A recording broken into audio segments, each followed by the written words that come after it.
Assalamualaikum warahmatullahi wabarakatuh. Kami dari kelompok 1 akan menayangkan video yang berisi mengenai tanggapan dosen terhadap rancangan awal sistem AAC kami, tanggapan kelompok lain terhadap rancangan awal sistem AAC kami, dan juga tindak lanjut kelompok yang berisi mengenai deskripsi rancangan sistem AAC setelah direvisi dan juga hasil akhir rancangan sistem AAC.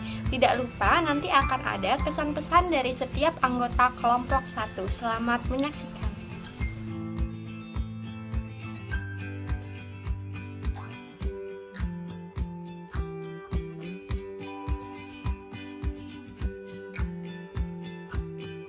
Assalamualaikum warahmatullahi wabarakatuh. Perkenalkan, nama saya Nurbaiti. Di sini saya akan menjawab tanggapan dari Ibu Dewi, yaitu agar media tersebut awet, kelompok akan menambahkan gambar menggunakan matrix lokal kata.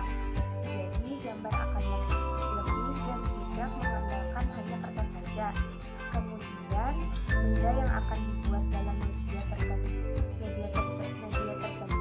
kami akan membuat benda dengan menyesuaikan yang ada di lingkungan sekolah sehingga bisa digunakan seefektif mungkin. Untuk tingginya, kelompok akan menyesuaikan dengan bentuk paku agar memudahkan benda ketika diperlukan oleh anak. Dan kemungkinan kelompok akan membuat seukuran HP Android yang mudah dibawa kemana saja. Untuk settingannya, kami menggunakan kain panel agar tidak berhamburan dan disesuaikan dengan ukuran kantong baju anak. Dengan kain panel lebih lembut, bisa dikreasikan dengan mudah didapat serta harganya terjangkau dibandingkan dengan kain lain. Terima kasih.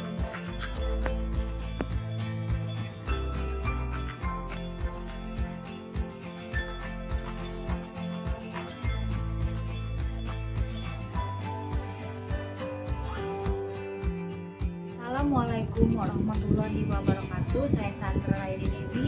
Di sini saya akan kembali memaparkan hasil diskusi kemarin. Lalu pertanyaan pertama yang ditanyakan oleh Husnul Istiqomah mengenai media yang akan kalian rancang, apakah itu hanya digunakan saat dalam sekolah atau memang digunakan pada kegiatan sehari-hari, karena dalam prosedur yang dipaparkan oleh kelompok hanya berfokus kepada guru saja. Lalu tanggapan dari kelompok kami ialah, ya, kelompok kami hanya berfokus kepada sekolah karena selama melakukan observasi kami tidak sempat ke rumah anak. Terima kasih. Assalamualaikum warahmatullahi wabarakatuh. Perkenalkan, nama saya Zulhar Latifah. Di sini saya akan menjawab pertanyaan dari Husnul Istiqomah, yang mana pertanyaannya adalah berapa buah stik es krim yang kalian buat dan kalian akan condong ke gambar benda, gambar kata kerja, atau gambar perasaan atau sejenisnya.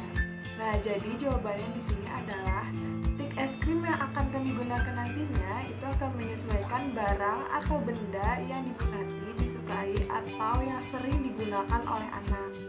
Dan untuk ukurannya sendiri kami menyesuaikan dengan besar kecilnya kantong saku anak.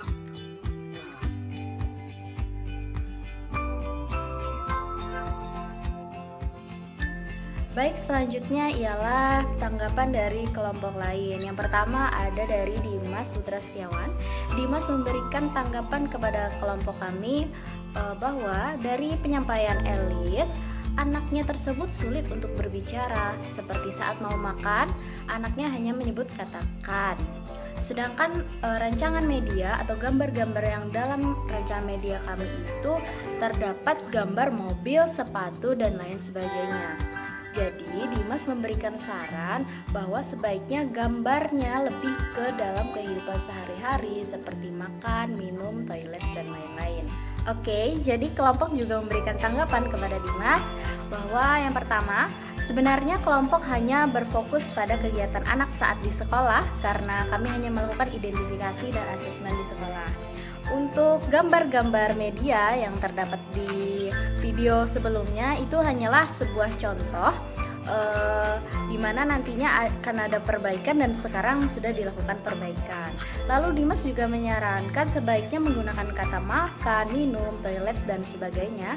Namun kami menolak karena anak baru saja bisa menggunakan kata hanya di bagian belakangnya saja, dan itu adalah termasuk kata kerja. Terima kasih.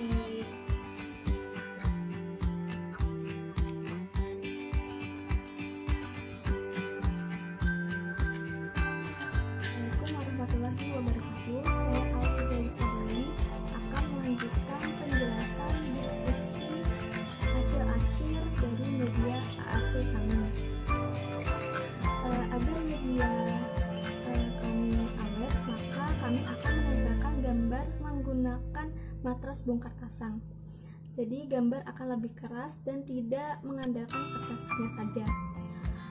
Kemudian benda yang akan dibuat juga dalam media tentunya akan kami buat dengan menyesuaikan dengan benda yang ada di lingkungan sekolah anak, sehingga bisa digunakan seefektif mungkin. Kelompok kami juga akan menyesuaikan dengan bentuk saku agar memudahkan benda ketika diperlukan oleh anak. Dan kemungkinan juga kami akan membuat seukurannya dengan HP yang mudah dibawa kemana saja. Untuk packagingnya sendiri, kami akan menggunakan kain flanel agar stik es krim tersebut tidak berhamburan dan disesuaikan dengan ukuran kantong baju anak. Mengapa kami memilih kain flanel? Karena kain flanel sendiri itu kainnya lebih lembut, terus bisa dikreasikan serta mudah dicari, dan juga harganya pun terjangkau dibandingkan dengan kain lainnya. Terima kasih. Assalamualaikum warahmatullahi wabarakatuh. Assalamualaikum warahmatullahi wabarakatuh. Saya Muhammad Jidan Ramadan. Sini saya mau menampilkan hasil akhir dari rancangan media kami. Ada dua rancangan yang telah kami buat. Yang pertama untuk media AAC-nya, yang kedua untuk packaging dari medianya. Untuk media AAC-nya kalian bisa melihat visualisasi ini adalah gambaran media yang akan kami buat nantinya. Untuk yang kedua, media packagingnya, kalian bisa melihat di sini ada juga rancangan packagingnya yang dengan ditambahkan pengait agar anak bisa meletakkan medianya di ikat pinggangnya. Itu saja dari saya. Assalamualaikum warahmatullahi wabarakatuh. Assalamualaikum warahmatullahi wabarakatuh. Saya Nina. Kesan-pesan saya selama mengikuti perkuliahan komunikasi alternatif dan augmentatif ini sangat baik, dikarenakan mata kuliah ini adalah mata kuliah baru sehingga sangatlah menarik. Sebenarnya tidak banyak kesulitan saya dalam mengikuti proses pembelajaran di komunikasi alternatif dan augmentatif ini. Hanya saja kami diminta untuk membuat media yang bahannya itu awet, dan biasanya bahan-bahan awet itu harus sulit untuk dicari. Sedangkan saya sendiri tidak ingin jika anak itu mengalami diskriminasi karena dia memerlukan sebuah alat bantu untuk membantu dia berkomunikasi, tidak seperti anak pada umumnya. Oleh karena itu, sulit untuk menggabungkan kedua statement tersebut. Dan untuk pesan saya terhadap mata kuliah ini, semoga mata kuliah ini memberikan manfaat bagi diri kami sendiri, bagi orang-orang sekitar kami, bagi bangsa, nusa, dan agama. Terima kasih. Wassalamualaikum warahmatullahi wabarakatuh. Kesan-pesan tentang mata kuliah komunikasi alternatif dan augmentatif ialah yang pertama, mendapatkan pengalaman baru bahwa komunikasi itu tidak hanya tentang berbicara, namun menggunakan rancangan sistem atau media juga termasuk komunikasi, khususnya untuk ABK, contohnya adalah autis. Selanjutnya ialah karena kita berada di tengah pandemik ini, kita dituntut untuk menggunakan kuliah online, dan perbedaannya jelas terlihat. Saat kuliah tatap muka, kita hanya mengikuti alur, sedangkan saat kuliah online, kita harus mencari emot, mengetik, dan berdiskusi online juga. Yang terakhir, semoga wabah ini cepat berlalu dan kita bisa kembali ke aktivitas biasanya. Terima kasih. Assalamualaikum warahmatullahi wabarakatuh. Perkenalkan, nama saya Normeti. Di sini saya akan menyampaikan pesan dan pesan saya terhadap mata kuliah kuliah Komunikasi Alternatif Augmentatif.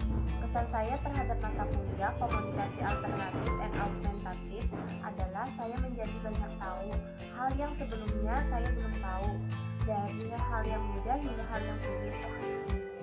Pesan saya terhadap mata kuliah Komunikasi Alternatif and Augmentatif yaitu dosen harus lebih bersabar terhadap mahasiswa yang mengikuti kelas komunikasi alternatif dan augmentatif, karena tidak semua mahasiswa dapat menangkap materi dengan cepat. Sekian dan terima kasih. Assalamualaikum warahmatullahi wabarakatuh. Jadi kesan-kesan saya selama perkuliahan ini berlangsung menyenangkan, banyak pembelajaran yang didapat tentunya, tetapi tentunya pasti ada juga kendala-kendala yang kita hadapi. Seperti yang kita ketahui saat ini, wabah sedang berlangsung mengharuskan kita kuliah di rumah. Observasi pun kita mengalami kesulitan. Semoga kita semua dapat melalui semua ini dan kembali seperti semula. Terima kasih. Baiklah, di sini saya akan menyampaikan pesan-pesan saya selama mengikuti perkuliahan Komunikasi Alternatif Augmentatif. Jadi, yang paling berkesan dalam perkuliahan kali ini adalah kita mengalami kuliah daring di rumah aja, yang mana kuliah ini cukup menyenangkan karena pada saat kuliah online tentunya kita memiliki kisah masing-masing. Dan sayangnya lama-kelamaan kuliah online ini membuat kita merasa bosan. Kenapa? Karena kita tidak bisa bertatap muka secara langsung, baik dengan dosen maupun dengan teman-teman. Harapan kedepannya semoga pembelajaran online ini cepat berlalu dan kita bisa bertatap muka untuk melepas rindu. Dalam mengikuti pembelajaran sudah cukup mengasihkan, hanya saja terkadang kita terkendala oleh waktu yang kadang juga keteteran. Semoga kedepannya kita bisa menjadi orang yang lebih disiplin dalam manajemen waktu. Terima kasih. Sebelumnya saya berterima kasih kepada Ibu Dewi Ekasari Kusumastuti selaku dosen pengampu mata kuliah Komunikasi Alternatif dan Augmentatif atau AAC yang telah memberikan kesempatan kepada saya untuk melakukan kegiatan ini. Saya juga sangat berterima kasih kepada teman-teman kelompok saya. Lalu subjek yang bernama subjek kami, beserta guru-guru di sekolah yang telah memberikan kepercayaannya kepada saya dan teman-teman saya dalam membantu memberikan data-data terkait dengan kegiatan ini. Banyak sekali kendala pada waktu, situasi, maupun kondisi yang kurang mendukung dalam melaksanakan kegiatan ini, sehingga dalam pengumpulan data dan hasil implementasi juga belum terlalu optimal. Namun dalam melaksanakan kegiatan ini tentunya saya dan teman-teman memperoleh tantangan, manfaat, pengalaman, dan pembelajaran baru. Semoga kedepannya saya dan teman-teman saya melaksanakan kegiatan lainnya dengan lebih semangat dan kinerja yang lebih maksimal. Kali ini saya ingin menyampaikan pesan dan kesan saya selama perkuliahan ini. Yang pertama, saya mengucapkan terima kasih banyak kepada Ibu Dewi Ekasari Kusumastuti selaku dosen pengampu mata kuliah ini, karena beliau telah memberikan banyak sekali informasi-informasi baru yang mungkin kedepannya itu akan membantu saya ketika saya harus memberikan pembelajaran kepada anak terkait pendidikan komunikasi alternatif dan augmentatif. Yang kedua, seperti yang kita ketahui, sekarang pandemi COVID-19 sedang terjadi di Indonesia. Dampaknya pun dirasakan oleh banyak orang, tidak terkecuali kita selaku mahasiswa. Dampak dari pandemi ini ialah tadinya kita melaksanakan perkuliahan secara tatap muka, kita harus mengubahnya menjadi perkuliahan secara online. Banyak sekali permasalahan yang terjadi ketika kita harus melakukan perkuliahan online. Di antaranya adalah kondisi jaringan yang kadang tidak sesuai dengan yang kita inginkan. Yang kedua, ruang gerak kita terbatas ketika kita ingin mendapatkan informasi yang lebih mendalam dari dosen.